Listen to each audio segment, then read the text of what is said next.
সদৌ অসম কৰ্মচাৰী পৰিষদৰ 40 সংখ্যক বাৰ্ষিক অধিৱেশন আৰু ইয়াত কেৱল এগৰাকী সাংসদ বা বিদেশ ৰাজ্য মন্ত্ৰী হিচাপে নহয়, আজি মাননীয় মুখ্যমন্ত্ৰী ডক্টৰ হিমন্ত বিশ্ব শৰ্মাদেৱৰ এগৰাকী প্ৰতিনিধি ৰূপেও আজি বৃহৎ পৰিয়ালটোৰ এই অধিৱেশনত অংশগ্ৰহণ কৰোঁ।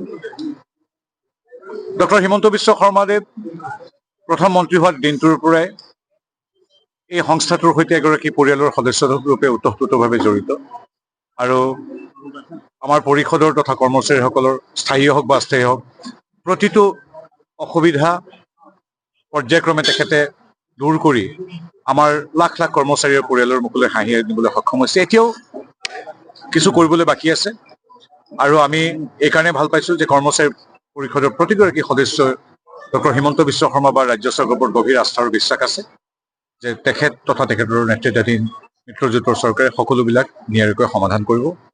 আৰু বহুত ভাল খবৰ আছে, আমি সেইবিলাক পাতিলোঁ। আমাৰ কাৰিকৰী ক্ষেত্ৰত আমাৰ বীমা ফ্ৰী ইঞ্চুৰেঞ্চৰ পৰা মাতৃ পিতৃ বন্দনালৈকে আমাৰ অস্থায়ী কৰ্মচাৰীসকলৰ হাউচ ৰেণ্টৰ যিটো মৰগীয়া বানচ, সেই বানচটোৰ পৰা অন্যান্য বহু কথা যিখিনি কৰ্মচাৰী জড়িত কথা আছে, সেই কথাখিনি আমি ইতিমধ্যে মুখ্যমন্ত্ৰী মহোদয়ে সকলোবিলাক নিয়াৰিকৈ সমাপন কৰি দিছে আৰু যিখিনি আৰু দুই এটা বাকী আছে সেইখিনি আমি যিহেতু নিয়মিতভাৱে কৰ্মচাৰীসকল আমি আমাৰ চৰকাৰৰ লগত বহি থাকি, গতিকে এইখিনি সৌহাৰ্দ্যপূৰ্ণ কম দিনৰ ভিতৰতে সমাপন হ'ব। আৰু মই মোদী ডাঙৰীয়াৰ হৈ মুখ্যমন্ত্ৰী ডক্টৰ হিমন্ত বিশ্ব শৰ্মা দেৱৰ হৈ অধিৱেশনত সমবেত 1.5 সহস্ৰাধিক প্ৰতিনিধিৰ লগতে শদিয়াৰ পৰা ধুবুৰীলৈকে দুয়োটা উপত্যকাত যিমানখিনি আমাৰ কৰ্মচাৰী আছে, কৰ্মচাৰী পৰিয়াল আছে, তেওঁলোকক ধন্যবাদ জনালোঁ তেখেতসকলৰ অপৰিসীম ত্যাগ, পৰিশ্ৰম আৰু চৰকাৰৰ প্ৰতি সহযোগিতাৰ বাবে। আৰু আমি বিশ্বাস কৰোঁ যে কৰ্মচাৰী পৰিষদ বা কৰ্মচাৰীসকল দ্বিতীয় বা তৃতীয় পক্ষ নহয়, প্ৰথম পক্ষ, অৰ্থাৎ আমি। চৰকাৰ মানে আমাৰ সেই চতুৰ্থ বৰ্গৰ নতুনকৈ যোগদান কৰা কৰ্মচাৰীজনৰ পৰা আমাৰ ডক্টৰ হিমন্ত বিশ্ব শৰ্মা দেৱলৈকে গোটেই 5-6 লাখ মানুহৰ পৰিয়ালটোৱে হ'ল চৰকাৰ। এই চৰকাৰৰ প্ৰতিটো ভাল কাম, অসমীয়া ভাষাক ধ্ৰুপদী ভাষাৰ ৰূপে স্বীকৃতি দিয়াৰ পৰা আলি পদূলিৰ উন্নয়নলৈকে আমাৰ স্কুল কেইখনৰ পৰা আমাৰ চাহ বাগিচাৰ যে 3,33,000 পৰিয়ালক আমি যে মাটি তেওঁলোকৰ ভূমি 200 বছৰৰ পিছত তেওঁলোকৰ স্বত্ব দিয়াৰ প্ৰক্ৰিয়া আৰম্ভ কৰিছোঁ, এই সকলো ভাল কামবিলাকৰ সম অংশীদাৰ হ'ল আমাৰ কৰ্মচাৰীসকল। মুখ্যমন্ত্ৰী হিমন্ত বিশ্ব শৰ্মাদেৱে সেই মন্ত্ৰই আগুৱাইছে। এইটো এটা পৰিয়াল, এই পৰিয়ালটোৰ আমিও সদস্য, গতিকে আমি ভাবোঁ পৰিয়ালটো শক্তিশালী হ'লে আমাৰ সেৱা আৰু অধিক ত্বৰান্বিত হ'ব, শক্তিশালী হ'ব। গতিকে সেইকাৰণে আজি আমি যদিও এই মুহূৰ্তত ভাৰতীয় জনতা পাৰ্টীৰ আমাৰ ৰাজ্যিক গুৰুত্বপূৰ্ণ কাৰ্যনিৰ্বাহখন য'ত নিৰ্বাচন কেন্দ্ৰিক বহুতো আলোচনা হৈছে, সেইখনৰ মাজৰ পৰা মোক আমাৰ দলে অনুমতি প্ৰদান কৰিছে যে এই মুহূৰ্তত পৰিয়ালটোৰ এই শুভক্ষণত এগৰাকী প্ৰতিনিধি হিচাপে হিমন্ত বিশ্ব প্ৰতিনিধি হিচাপে আমি উপস্থিত হোৱাটো নাই। এই বিষয়ে আলোচনা চলি আছে। এইটো এনেকুৱা ধৰণৰ বাইটত কৈ দিয়া কথা নহয়, তাত কাৰিকৰী কথা আছে, কোনে কোনটো ল'ব কি নল'ব।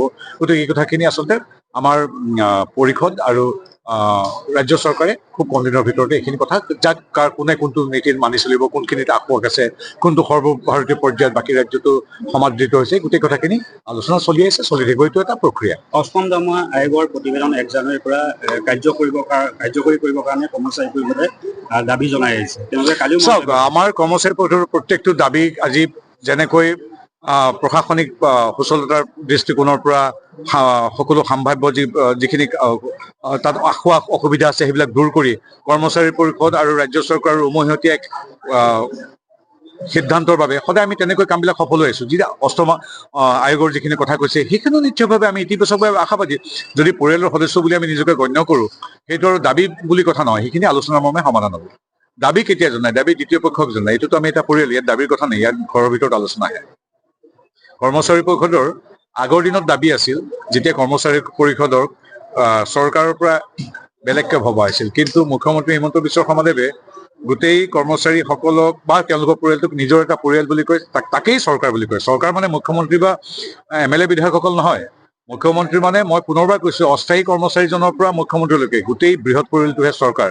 গতিকে চৰকাৰৰ কোনোবা সদস্যই দাবী বা তেনেকুৱা কথা নহয়, ঘৰৰ ভিতৰত আলোচনা কৰি সকলো গোটেই পৰিয়ালটো যাতে সুস্থ সবল সুন্দৰভাৱে আগুৱাই যাব পাৰে, আমি নিজে নিজৰ ভিতৰত আলোচনা কৰি অৱসৰীৰ যিটো কাল, সেই অৱসৰী কালত NPS ব্যৱস্থা থাকিলে তেওঁলোকৰ সেই কথাখিনিতো আমি এতিয়া ইয়াত আমাৰ এই কৰ্মচাৰী পৰিষদৰ আমাৰ বিষয় বিভাগ সভাত আমি কথাখিনি পতা হ'ল। এতিয়া সেই কথাখিনি আমি চৰকাৰ আৰু বহল পৰ্যায়ত আমি চৰকাৰৰ সৈতে পাতিম। গতিকে সেইটো এতিয়া এটা খোজ আৰম্ভ হৈছে, দ্বিতীয় খোজটো আৰু সবলভাৱে দিম। গতিকে এটাই মনত ৰাখিব, যিবিলাক কাম আগতে হোৱা নাছিল সেইবিলাক কাম এইখন চৰকাৰৰ দিনত হৈছে, আৰু সেইকাৰণে কৰ্মচাৰী পৰিষদৰ কেৱল কৰ্মচাৰীসকল নহয়, তেওঁলোকৰ পৰিয়ালৰ যি 20 লাখ সদস্য আছে, তেওঁলোকো আজিৰ তাৰিখত হিমন্ত বিশ্ব শৰ্মা বা মোদী ডাঙৰীয়া বা আমাৰ চৰকাৰৰ ওপৰত নিষ্ঠা, আস্থা আৰু বিশ্বাস পোষণ কৰি আমি একেলগে হাতে হাত ধৰি আগবাঢ়িছো। গতিকে সেই আগৰ দিনৰ মানে কি দাবী আমুক এইবিলাক নহয়, আমি পৰিয়ালৰ ভিতৰত নিজেই সকলোবিলাক ঠিক কৰি ল'ম। হয়, আমাৰ আমন্ত্ৰণ ক্ৰমেই আমাৰ মন্ত্ৰী মহোদয় পবিত্ৰ মাৰ্ঘেৰিটা ডাঙৰীয়া তেখেতে আমাৰ সভাত আহি আমাৰ সভাৰ সুস্থ বৃদ্ধি কৰিছে। আমি তেখেতলৈ আন্তৰিক শ্ৰদ্ধা জ্ঞাপন কৰিছোঁ।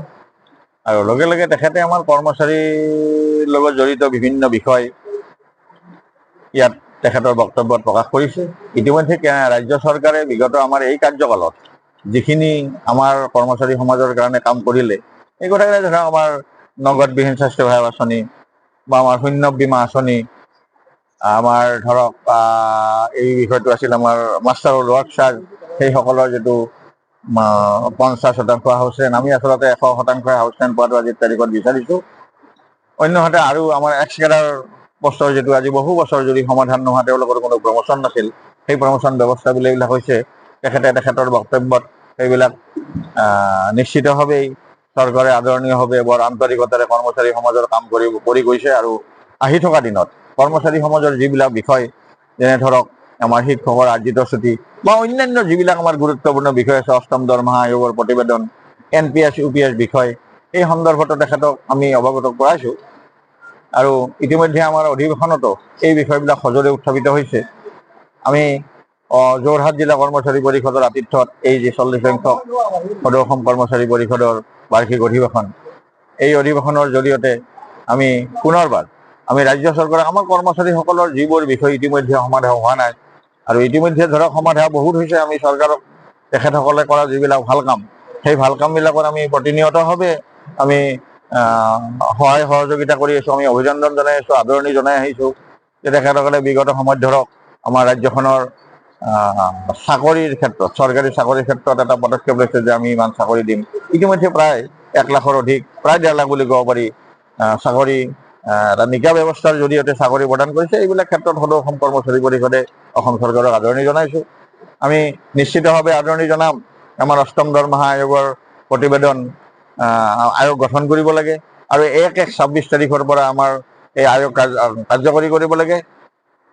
ইতিমধ্যে কেন্দ্ৰীয় চৰকাৰে যি নিৰিখত আমাক বেতন প্ৰয়োগ, কেন্দ্ৰীয় চৰকাৰৰ অধীনৰ কৰ্মচাৰীসকলক বেতন প্ৰয়োগ কৰিব, ঠিক একেই ধৰণে অসম চৰকাৰৰ শিক্ষক, বিষয়া, কৰ্মচাৰী একেই হাৰত বেতন দিব। এই কথাবিলাকতে আজি উল্লেখ হৈছে ইয়াত। গতিকে আমি আজিৰ এই মুকলি সভাখনত পবিত্ৰ মাৰ্ঘেৰিটা ডাঙৰীয়া আহি উপস্থিত হোৱা আমি খুব ভাল পাইছোঁ, আনন্দ পাইছোঁ। তেখেতে মুখ্যমন্ত্ৰী মহোদয়ৰ বিশেষ প্ৰতিনিধি হিচাপে আজি সভাত উপস্থিত হৈছিলে। আৰু ইপিনে আনহাতে আমাৰ জাতীয়তাবাদী যুৱ ছাত্ৰ পৰিষদৰ নেতা ইয়াত আহিছিলে, তেখেত আছে। আমাৰ এইখন মহাবিদ্যালয়ৰে আমাৰ প্ৰিন্সিপাল অধ্যক্ষ ছাৰ, তেখেতৰ দ্বাৰা আমি আমাৰ অভ্যৰ্থনা সমিতিৰ দ্বাৰা যিখন স্মৃতিগ্ৰন্থ প্ৰস্তুত কৰি উলিওৱা হ'ল, তেখেতৰ দ্বাৰাই আমি এইখন উন্মোচন কৰা হৈছে। গতিকে বিভিন্ন দিশত আমি আজিৰ তাৰিখলৈকে এই অধিৱেশন সফল হিচাপে গণ্য কৰিছোঁ।